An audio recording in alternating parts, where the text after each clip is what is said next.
Boards के बाद जब आप 11th की मैथ स्टार्ट करोगे तब आपको पता चलेगा कि यार जो क्लास के मैं पढ़ के आ रहा हूँ यानी 10th है, उस क्लास की मैथ्स तो बहुत ही ज़्यादा ईजी थी। So hello guys, welcome back once again to my YouTube channel.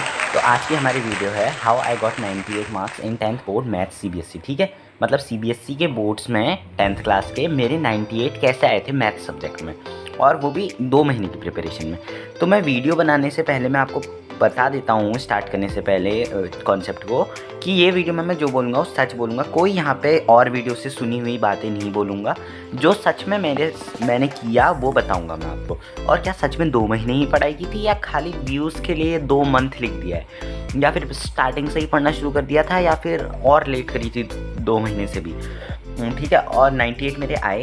तो ये आखिर आए कैसे, इन सारे सवालों का आपके जवाब मिलेगा। तो चलिए स्टार्ट करते हैं बिना लेट किए आज का वीडियो। सो दोस्तों, क्लास 10th की मैथ्स में क्या केस होता है। क्लास 10th की मैथ्स एक बहुत ज़्यादा सिंपल मैथ्स है। कंसीडर कीजिए आप इसको बहुत ज़्यादा ईजी है। पर ये आपको ना कब पता चलेगा, जिस दिन आप 10th की मैथ्स पूरी पढ़ के, मतलब 10th बोर्ड्स के बाद जब आप 11th की मैथ स्टार्ट करोगे तब आपको पता चलेगा कि यार जो क्लास के मैं पढ़ के आ रहा हूँ यानी 10th है, उस क्लास की मैथ्स तो बहुत ही ज़्यादा ईजी थी। जी हाँ दोस्तों, पहला चैप्टर हर क्लास का इजी होता है मैथ्स का, लेकिन जब मैंने 11th क्लास की मैथ्स का फर्स्ट चैप्टर जो है सेट्स पढ़ा, तो मुझे 10th क्लास की मैथ्स के सबसे टफ चैप्टर से भी ज़्यादा टफ लगा।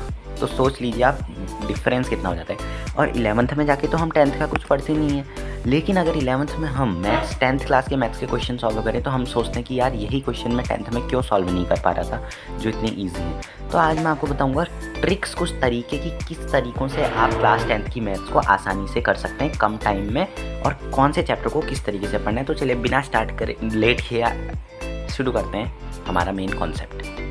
तो अभी मेरे आप लोगों के सामने हैं ये क्लास 10th की मेरी मैथ्स। ऐसा हाल हो गया है इसका कुछ। ठीक है, तो कहाँ गया, ये हैं क्लास 10th की मैथ्स के कंटेंट, मतलब चैप्टर। पहला चैप्टर रियल नंबर, दूसरा polynomial, pair of linear equation, quadratic equation. फिर उसके बाद है arithmetic progression, triangles, coordinate geometry, introduction to trigonometry, some applications of trigonometry, circles constructions, area related to circle, surface area and volume, statistics, और last है probability. तो अब मैं अपने बेसिस बताऊं, जब मैं 10th में था तो मेरे लिए क्या था, पहला चैप्टर मेरे लिए ईजी था, पर पेपर में 1 मार्क्स में सबसे ज़्यादा सिली मिस्टेक इस चैप्टर में मैं करता था। क्या करता था?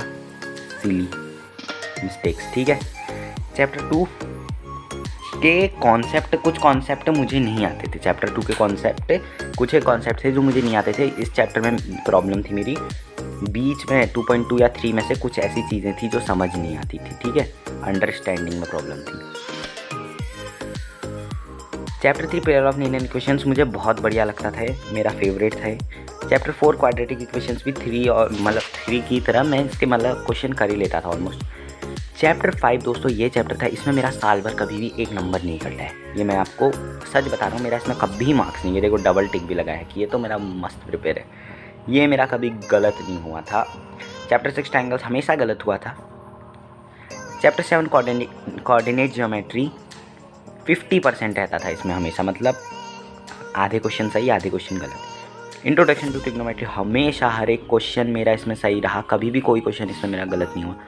सम एप्लीकेशंस ऑफ ट्रिग्नोमेट्री में भी मेरे हमेशा सारे क्वेश्चन सही रहे। सर्कल्स में मेरा सारा सही रहा, कंस्ट्रक्शंस में मेरा सब सही रहा, एरिया रिलेटेड टू सर्कल्स में सब सही रहा, सरफेस एरिया वॉल्यूम में 70% में सही करता था। स्टैटिस्टिक्स में नहीं रहता था मेरा सही दोस्तों, स्टैटिस्टिक्स में मेरा 40% तक मेरे सही होते थे और बहुत चीज़ें गलत हो जाती। प्रोबेबिलिटी में मेरा 100% सही होता था। ठीक है, तो हर चैप्टर की क्वेश्चंस प्लस एग्जाम्पल्स तो हम करेंगे, मैं अलग अलग वीडियो होंगे, जैसे रियल नंबर्स फुल एक्सप्लेनेशन, उसमें हम आधा घंटे तक की वीडियो होगी पूरा, उसमें एक्सप्लेनेशन विद एग्जाम्पल्स, टिप्स सब बताऊँगा। पर यहाँ पे मैं आपको बताऊँगा किन चीज़ों को आपको अवॉइड करना है हर चैप्टर में।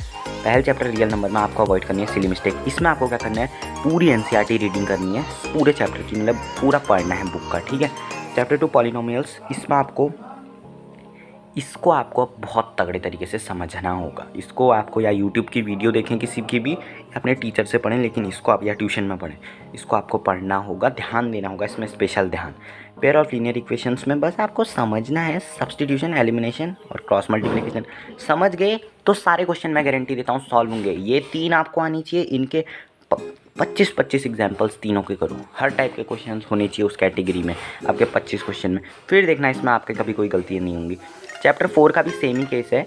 क्या है इसमें आपने एक चीज़ ध्यान दी होगी, वो है ना completing the square method, factorisation method. इन मेथड्स को तो आपको क्लियर करना ही है, प्लस इसमें 1 मार्कर क्वेश्चन भी बहुत बनते हैं। तो इस चैप्टर को भी आपको नेचर ऑफ रूट्स इसको भी आपको पूरा एक बार एनसीईआरटी से पढ़ना है, और हर एक मेथड से कम 50 क्वेश्चंस की प्रैक्टिस करनी है। भाई इतना टाइम पड़ा है, क्या करना है, पढ़ना ही तो है ना। 50 क्वेश्चन करो, उसके बाद देखोगे आप, इससे आपका कुछ गलत नहीं होगा, इतना मैं आपको गारंटी दे सकता हूँ। अप स्ट्रीम डाउन स्ट्रीम वाले क्वेश्चनों की प्रैक्टिस करो, बहुत हाई लेवल नहीं जाना है। एनसीईआरटी और एनसीईआरटी एग्जाम्पलर इतने लेवल के क्वेश्चन करो। R D Sharma, R S Agarwal की तो 10th में बिल्कुल ज़रूरत नहीं है दोस्त। अरिथमेटिक प्रोग्रेशन में 3 फॉर्मूले होते हैं, an = a + n - 1 × d, a और होता है एक कुछ a first term plus last term upon ऐसे करके होते हैं। 3 फॉर्मूले हैं मतलब इस चैप्टर में। मैं पर्टिकुलर वीडियो बनाऊंगा जब, तब दिखाऊंगा, अभी तो थोड़ा दिमाग से निकल गया 11th की मैथ्स पढ़ते। तो इस चैप्टर में 3 फार्मूला हैं, जो उन 3 फार्मूला में आप महारत हासिल कर लो। उन 3 फार्मूला को आप समझ लो, एन की मीनिंग क्या होती है, ए एन की मीनिंग क्या होती है, एल की मीनिंग क्या होती है। ये सब आप जिस दिन समझ गए अच्छे तरीके से, इस चैप्टर में कोई गलती होगी नहीं, क्योंकि इस चैप्टर से हमेशा इस बुक से क्वेश्चन उठ के आते हैं, यानी हमारी एनसीईआरटी से क्वेश्चन उठ के आते हैं। चैप्टर 6 ट्राइंगल्स, दोस्तों इसको आपको स्पेशल ध्यान देने की जरूरत। 15 दिन इस चैप्टर को पढ़ो बस, और चैप्टर पर मत जाओ। 15 दिन इस चैप्टर को पढ़ो, तब ये चैप्टर में आप महारत हासिल कर पाओगे, तब इस चैप्टर को आप समझ पाओगे। क्योंकि इसके क्वेश्चनों में गलत होने के 90% चांसेस हमेशा होते हैं पेपर में। मेरे तो हमेशा इसमें 90% क्वेश्चन गलत होते थे पेपर में, मार्क्स यही करते थे इस चैप्टर में। ठीक है, मैं सेपरेट वीडियो लाऊंगा कि कैसे फिर मैंने लास्ट टाइम में इन सारे चैप्टर को कवर किया अच्छे से, कि मेरे मार्क्स है। कोऑर्डिनेट ज्योमेट्री में distance formula, section formula, area of triangle, जिसमें एरिया ऑफ ट्रायंगल ईजी है, डिस्टेंस फार्मूला ईजी है।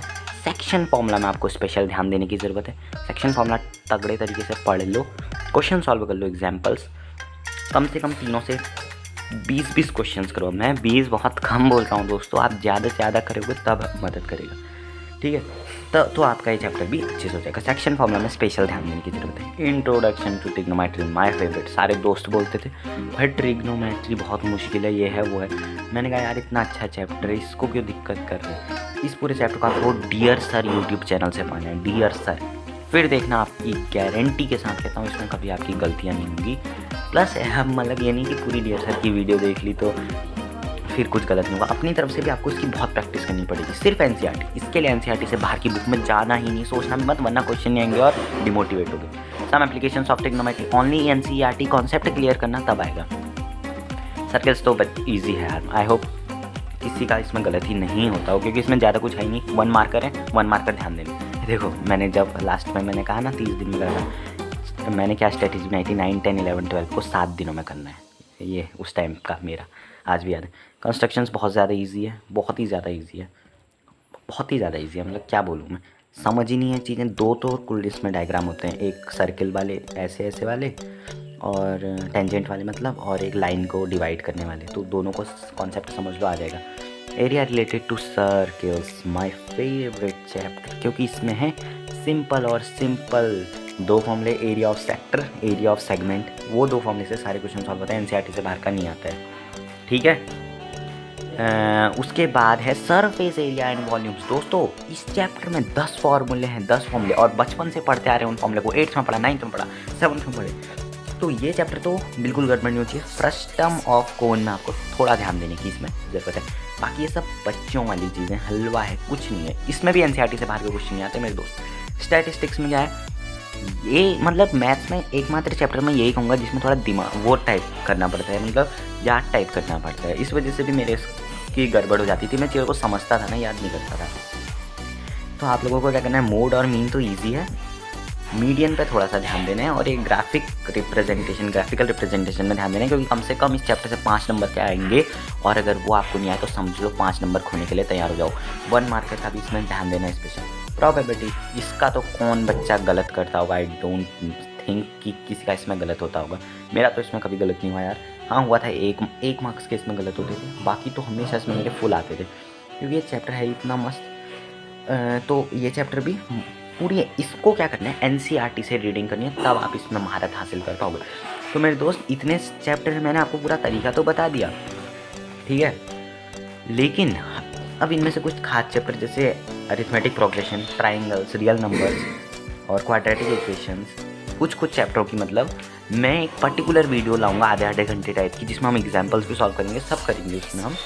तो इसके लिए भी आपको चैनल सब्सक्राइब करके रखना है, उसको मैं कॉन्सेप्ट पूरा तैयार करवा के रख दूँगा, आपको एकदम याद हो जाएंगी, पूरा सब आ जाएगा आपको उस वीडियो से, गारंटी दे रहा हूँ। और जो तरीका मैंने बताया वो आपको इस वीडियो में फॉलो करना ही है, आपको बताइए। मिलता हूँ आपसे अगली वीडियो में। वीडियो पसंद आई तो लाइक करना, शेयर करना और चैनल को सब्सक्राइब करना ज़्यादा से ज़्यादा।